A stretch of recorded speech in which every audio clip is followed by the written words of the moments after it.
मिथिला इन media. अभी हम मौजूद हैं कलवाही से मधुबनी जाने वाला रोड है और ये हरपुर डी टोल है। यहाँ देखिए किस तरह का ये बिजली विभाग का लापरवाही है, रात में गिरी है लेकिन अभी तक इस पर कोई संज्ञान नहीं लिया गया है। आइए हम इनके ये गिरने का कब गिरे हैं, कैसे गिरे, आइए यहाँ के ग्रामीण से हम बात करते हैं। सबसे पहले आपका अपना नाम बताइए। जी नारायण चौधरी। ये जो वायर गिरा है कब गिरा है? 5 बजे सुबह में। तो ये वायर गिरने के बाद किसी को सूचना दिए थे आप? जी हम उनका स्टाफ है लाइनमैन उमेश सिंह, उसको सूचना दिए हुए थे। तो क्या रिस्पांस दिया उसने?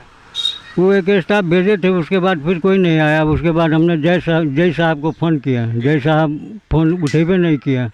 उसके बाद मजबूरन हमको एसडीओ साहब को अभी फ़ोन करना पड़ा है। उसके बाद ये लोग आए हैं काम। एसडीओ साहब ने आपका फ़ोन रिसीव किए हैं? जी। तो इसके लिए अभी ये लापरवाही है क्योंकि ये तो मेन रोड है। तार कटा हुआ भी है, छिला हुआ भी तार है। अगर कोई बच्चा उच्चा छू लेता तो पब्लिक को थोड़ी मालूम है कि इसमें लाइन है या नहीं है। जी। और ये चालू रोड है, 1 मिनट भी शांति नहीं है इस रोड में। तो ये कितने बजे की घटना है? 5 बजे सुबह का। अभी 11 बज रहे हैं। 6 घंटा हो गया पड़ा हुआ है तब से।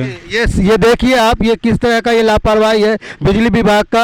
ये कह रहे हैं कि 5 बजे सुबह में हुई है, अब ये 11 बज रहा है। ये मेन सड़क है, इसमें किनको मालूम कि लाइट है नहीं है। तो हम चाहेंगे प्रशासन जो भी है इनका इस पर संज्ञान ले और ऐसे जहाँ भी होते हैं इन पर फ़ौरन कार्रवाई किया जाए क्योंकि ये ग्रामीण है और ये मेन सड़क है। इसमें लाइट 11,000 की वोल्टेज आती है। इसमें अगर किसी का हादसा होती है तो ये लापरवाही बिजली विभाग की है। बाकी अपडेट के बने रहिए मिथिला मीडिया।